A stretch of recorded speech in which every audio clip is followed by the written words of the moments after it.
Atenção! Começa agora uma teleaula de História do Ensino Médio. Você vai assistir a teleaula de número 8. Bons estudos!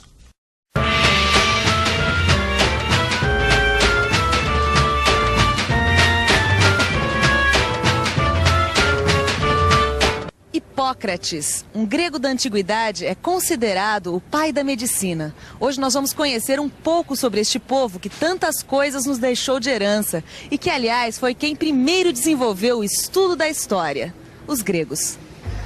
Nessa teleaula você vai conhecer Esparta e Atenas, as mais poderosas cidades da Grécia Antiga. Vai ver exemplos da cultura e das invenções gregas, as guerras que travaram e a decadência de seu poder. E saber que guerreiro levou essa cultura para o Oriente.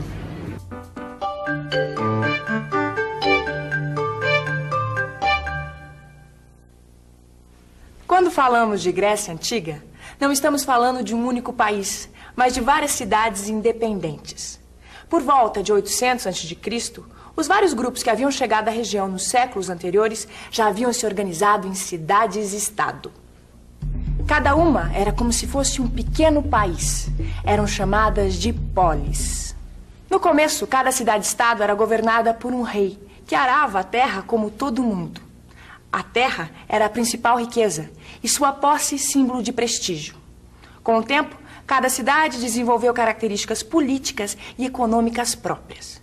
Mas em todas elas se falava a mesma língua e se adotava a mesma religião. E era para celebrar seu deus mais poderoso, Zeus, que de 4 em 4 anos eles se reuniam numa grande festa, as Olimpíadas. Estamos em 776 a.C. Atletas de todas as cidades gregas se encontram na cidade de Olímpia para festejar Zeus, competindo nas primeiras Olimpíadas. Durante 5 dias, os atletas se enfrentam nas provas de corrida, saltos, natação, luta e pentatlo. Os vencedores se tornam heróis em suas cidades. Mas os jogos não mascaram as diferenças entre as cidades-estado. E o militarismo é a característica de uma das mais poderosas dessas cidades, Esparta. Espartano virou um adjetivo que usamos até hoje para significar algo severo, sem adornos. E era assim o estilo de vida em Esparta, que era praticamente uma cidade-quartel, onde tudo girava em torno do exército. Que incrível, hein, Vicente? Cidade-quartel. É, uma cidade de soldados. Era isso. E que onde fica Esparta? Aqui no Peloponeso, aqui, ó.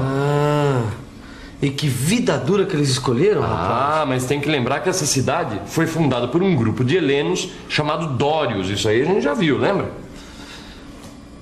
Vamos pensar um pouco? Vamos pensar um pouco. Vamos pensar um pouco. Esparta foi fundada pelos Dórios. Você já viu que os Dórios eram uma tribo de helenos que chegou ao Peloponeso como invasora, dominou os aqueus e destruiu Creta. Depois de séculos acostumados com a guerra e sem ser muito poderosos, para manter a posição de domínio, eles estabeleceram uma disciplina militar muito rígida. A principal função do Estado era fazer com que os cidadãos espartanos fossem bons soldados. Com seu exército, Esparta se impôs aos outros povos da região e reuniu algumas cidades sob sua liderança na Liga do Peloponeso. A vida dentro de Esparta era dura como num acampamento militar, para os homens. Já as mulheres...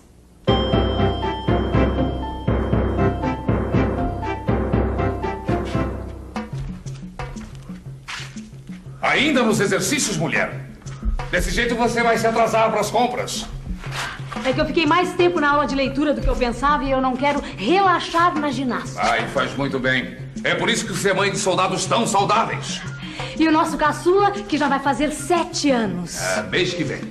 E aí vai entrar pro exército e vai mudar para acampamento para ser treinado. E que futuro que terá, hein? Aos 30 anos, poderá participar da Assembleia como você. E aos 60 se tornar um magistrado e ocupar um cargo no governo. E por falar nisso, a nossa vizinha já teve nenê? Teve um menino. Mas não gostaram muito, parece que tinha algum defeito e o jogaram da colina. Não acredito. Jogar crianças fora? Se eles achavam que tinha algum defeito, jogavam mesmo, Gil. E você viu o filho dessa mulher? Com 7 anos de idade já ia pro exército. Exatamente. Agora eu tava pensando, olha, se todos os homens iam pro exército, olha, eu tô desconfiado que quem cuidava das terras... eram os escravos, claro. Agora, engraçado, Vicente, a gente ouve falar da Grécia pela sua beleza, pelas suas artes. Exatamente. Agora, se todo esse pessoal de Esparta passava o tempo todo no exército, não eram eles que faziam tudo isso. Não, Gil, a gente já viu que nessa época a Grécia tinha muitas cidades independentes. E foi outra cidade grega que ficou famosa pelas artes. Uma cidade fundada em homenagem à deusa da sabedoria, Atenas. Outra cidade muito poderosa da Grécia Antiga, mas muito diferente de Esparta. Para começar, foi fundada por um grupo de helenos chamados jônios. Os jônios foram chegando aos poucos e pacificamente, até se estabelecerem na península da Ática. Lá, construíram a cidade, reunindo os prédios públicos e o templo da deusa Atena na Acrópole. Na costa, fizeram o porto de Pireu. E Atenas tornou-se o principal centro dos jônios. Foi lá que surgiram muitas coisas que influenciam nossa vida até hoje. Entre elas, uma forma de governo chamada democracia. Oi, o que é democracia?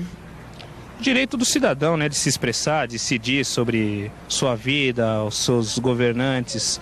Liberdade de ação, diferença da palavra, de tudo. A democracia ateniense era muito diferente da que conhecemos hoje.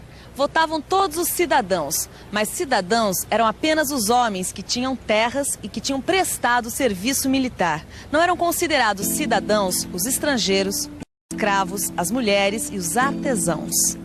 Mas mesmo essa democracia foi uma conquista para os atenienses, que no começo eram governados por um rei, que só permitia que participassem do governo os aristocratas, chamados eupátridas. Mas aí o resto do povo se rebelou e exigiu que as leis fossem escritas e conhecidas por todos. Em 620 a.C., um eupátrida chamado Drácon escreve as leis, que são reformadas em 594 a.C. por Solon. Solon suaviza as leis, reparte terras, incentiva a educação popular. Mas os mais ricos são os que têm o maior poder político.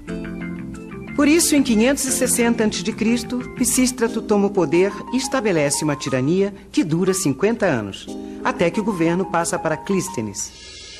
Clístenes divide a cidade em 100 distritos chamados de demos, habitados por cidadãos ricos e pobres que podem escolher seus chefes. Esse sistema de demos e de livre escolha política dos cidadãos é chamado de democracia. Os cidadãos eram filhos de pais atenienses que nasciam na cidade. Uma vez por semana, eles se reuniam numa assembleia chamada Eclesia, para discutir e votar as leis propostas pelo Senado e para também escolher os seus dirigentes.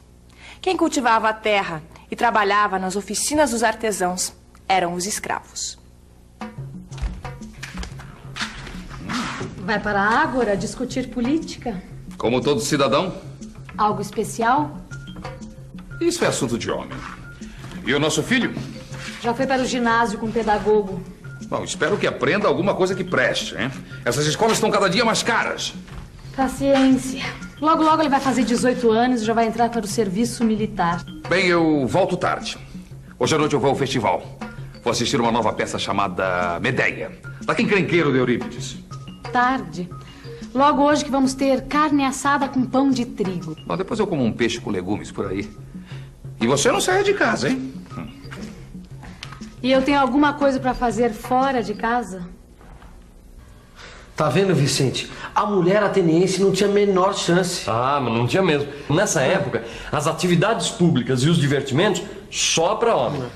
O teatro foi criado a partir de festas em homenagem a Dionísio, onde os celebrantes vestiam pele de bode, cantavam e dançavam. Os gregos construíram teatros nas colinas de suas cidades e todo ano promoviam concursos para escolher as melhores peças. Os maiores autores de tragédias foram Ésquilo, Sófocles e Eurípides. O maior autor de comédias foi Aristófanes. Até hoje, essas peças nos dizem muita coisa, porque tratam do que foi a preocupação central da arte grega, o homem. Para os gregos, o homem era a maior de todas as criações da natureza. Essa valorização do homem estava presente nas esculturas, na pintura, na literatura, nas ciências e na filosofia. Foram eles que primeiro se preocuparam com a história, que desenvolveram a medicina e a poesia, que procuraram investigar a origem e o destino da existência humana. Conhece a ti mesmo. Era o que pregava Sócrates, grande pensador, mestre de Platão. Junto com Aristóteles, criador da lógica, são os grandes nomes da filosofia grega. É verdade, né, Gil? Se a gente pensar bem, a cultura deles continua presente no nosso dia a dia, viu? Esses atenienses deixaram uma herança e tanto, viu, Vicente? Agora eu estava pensando, Atenas era tão diferente de Esparta nos costumes, será que eles não eram rivais? Atenas e Esparta eram rivais, mas tiveram que se unir contra um inimigo comum que ameaçava toda a Grécia, os persas. Os persas tinham um grande império que queriam expandir conquistando a Grécia. Dario era o imperador persa que dominou brutalmente as colônias gregas da Ásia Menor. Quando ele exigiu a rendição das cidades gregas, Atenas e Esparta se rebelaram. Em 490 a.C., acontece a primeira guerra entre os persas e os gregos. Ela é chamada de Guerra Médica. Isso porque os gregos acham que os persas são da tribo dos medos. Os gregos vencem e Atenas constrói uma frota de navios para se defender melhor. Em 479 a.C., os persas voltam a atacar. E uma terceira vez em 450 a.C. Os gregos vencem definitivamente e Atenas, com sua frota, passa a ser a maior potência do Mediterrâneo. Foi depois da vitória contra os persas que Atenas atingiu o máximo do seu desenvolvimento. Nas praças se reuniam os artistas e cidadãos orgulhosos da sua democracia. Foi a época do governo de Péricles. Péricles! Ah, não foi esse que governou mais de 30 anos? Exatamente. E promoveu a chamada Idade de Ouro da cultura ateniense. Tanto que ficou conhecido como o Século de Péricles. Peraí, Esparta, hein? Bom, Esparta... Esparta foi se sentindo cada vez mais ameaçada pelo poder de Atenas. Isso porque muito da riqueza dos atenienses era feita às custas do domínio sobre outras cidades gregas. Resultado? Guerra. A Guerra do Peloponeso. A Guerra Civil começou em 431 a.C. e durou mais de 20 anos. Atenas perdeu a guerra e Esparta impôs sua força militar a toda a Grécia. Anos depois, as cidades gregas se revoltaram contra essa tirania. A cidade de Tebas se impôs, mas todas acabaram se enfraquecendo. Foi a decadência do mundo grego. Aí, o jovem rei da Macedônia, Filipe II, dominou os gregos e reuniu todas as cidades para atacar os persas e estabelecer um império. Filipe foi assassinado às vésperas da partida. Quem realizou seus planos foi seu filho, Alexandre Magno, o maior guerreiro de toda a antiguidade. Em 334 a.C., Alexandre desembarca perto de Troia e vence os persas. Quando morre 12 anos depois, Alexandre Magno tinha conquistado todo o Oriente Próximo. Sua morte leva à divisão das conquistas entre os generais. Mas o que sobra de mais importante é a difusão da cultura grega no Oriente. A cultura dos helenos, como eram chamados os gregos. Por isso, esse período da história, onde as obras e valores gregos se espalharam pelo Oriente, ficou conhecido como helenístico. E agora, que tal a gente revisar? E atenção, se liga aí que é hora da revisão. Na teleaula de hoje, você aprendeu que as duas cidades mais poderosas da Grécia Antiga eram a militarista Esparta e a democrática Atenas, onde as artes se desenvolveram muito.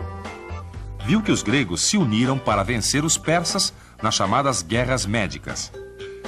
Aprendeu que o governo de Péricles foi o século de ouro e apogeu de Atenas, que entraria em decadência ao perder a Guerra do Peloponeso para Esparta.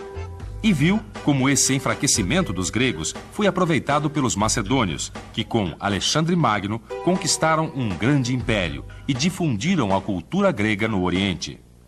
Não deixe de estudar o seu livro e tirar todas as dúvidas sobre esse período da história que foi tão importante pra gente. Bom trabalho e até a próxima.